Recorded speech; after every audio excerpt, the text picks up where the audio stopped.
Good evening friends. Crack my exam platform पे आप सबका बहुत बहुत स्वागत है। तो आज जिस टॉपिक को लेके हम लोग आगे बढ़ने वाले हैं वो प्रीएम्बल ऑफ इंडिया है।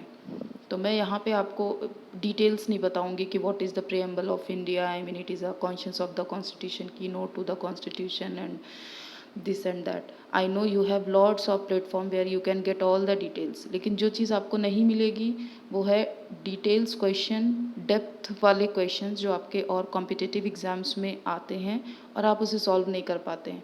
और मेरे साथ तो कई बार ऐसा होता है कि if I am studying anything and I have read it nicely then I want something, I mean I keep on searching कि कुछ ऐसा मिल जाए कि मैं इस टॉपिक को प्रैक्टिस कर लूँ एग्ज़ाम से पहले। तो आज मैं वही चीज़ लेके आई हूँ। तो आज का जो टॉपिक है वो प्रियम्बल है और हम प्रियम्बल से रिलेटेड एमसीक्यूज़ लेके आए हैं। आप इसको सीक्रेट्स ऑफ प्रियम्बल भी कह सकते हैं, आपको पहले से नहीं पता होगा ये इसके बारे में। तो चलिए, being a citizen of India we should know about the preamble. अगर आपने पहले से सब कुछ पढ़ लिया है then let get it revised, अगर नहीं पढ़ा है देन वेरी गुड, आप इसको अभी पढ़ेंगे और फिर जब आप कॉन्स्टिट्यूशन या प्रियम्बल पढ़ेंगे तो आपके लिए बहुत ही ईजी होगा एवरीथिंग गेन करने के लिए। चलिए स्टार्ट करते हैं विदाउट वेस्टिंग मच टाइम।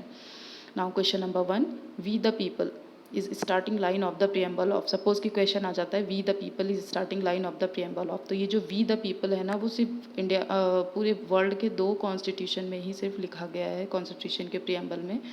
तो एक तो इंडिया और दूसरी वो कंट्री जिससे इंडिया ने डेराइव किया है। हम लोग को तो पता है कि हमारा जो संविधान है, जो कॉन्स्टिट्यूशन है, उसके मोस्ट ऑफ द पार्ट्स जो हैं, मोस्ट ऑफ द फीचर्स जो हैं वो हमने किसी न किसी कंट्री से डिराइव किया ही किया है, चाहे वो फंडामेंटल राइट्स हो, डायरेक्टिव प्रिंसिपल्स हो, etcetera.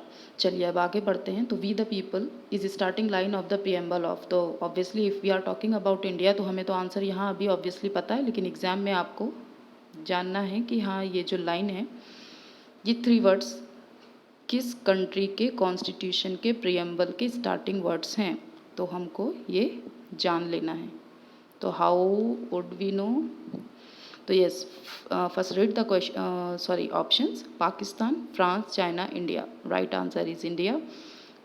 Moving to question number 2, we the people is copied from. अब बहुत इंपॉर्टेंट क्वेश्चन आ रहा है कि वी द पीपल, ये जो 3 वर्ड्स हैं इसको हमने कहाँ से कॉपी किया है?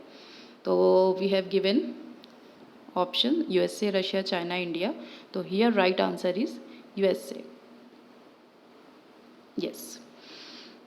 Now moving to question number 3, what are the ingrained terms which was there in the preamble from its inception?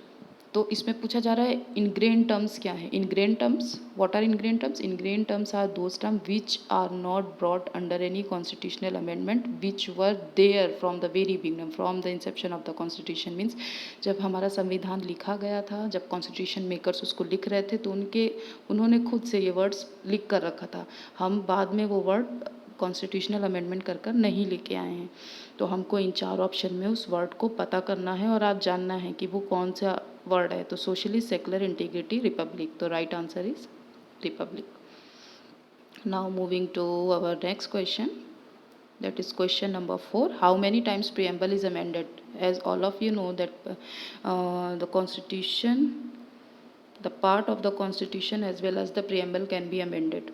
Okay तो अब क्वेश्चन बनता है, अभी एज ऑफ 2019 और I guess 104 almost amendment has been done in the constitution. तो preamble को separately पूछा जा रहा है कि कितनी बार अमेंड किया गया है।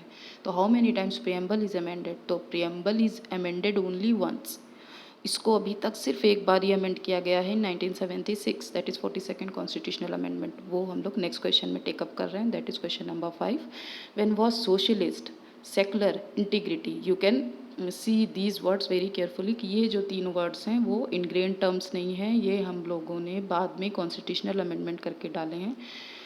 तो वो कौन सा कॉन्स्टिट्यूशनल अमेंडमेंट था? तो obviously yes, option number 2, that is 42nd constitutional amendment act, that is 42nd constitutional amendment act. तो चलिए अब और हम अपने प्रियम्बल के बारे में आगे जानते हुए ये देखते हैं कि और क्वेश्चन आगे क्या कह रहा है। The term justice in the preamble has been derive from. तो अगर आप when you are reading the constitution as well as the reading the preamble, if you are studying it then you will come to know that justice is also there। तो justice of means economic, social and political. तो ये जो term है, ये term justice कौन से revolution से लिया गया है? तो जस्टिस को लिया गया है, आपके ऑप्शंस हैं अफ्रीकन रिवॉल्यूशन, नेक्स्ट है अमेरिकन रिवॉल्यूशन, नेक्स्ट है French revolution and the last one is Russian revolution and the last option is our right answer.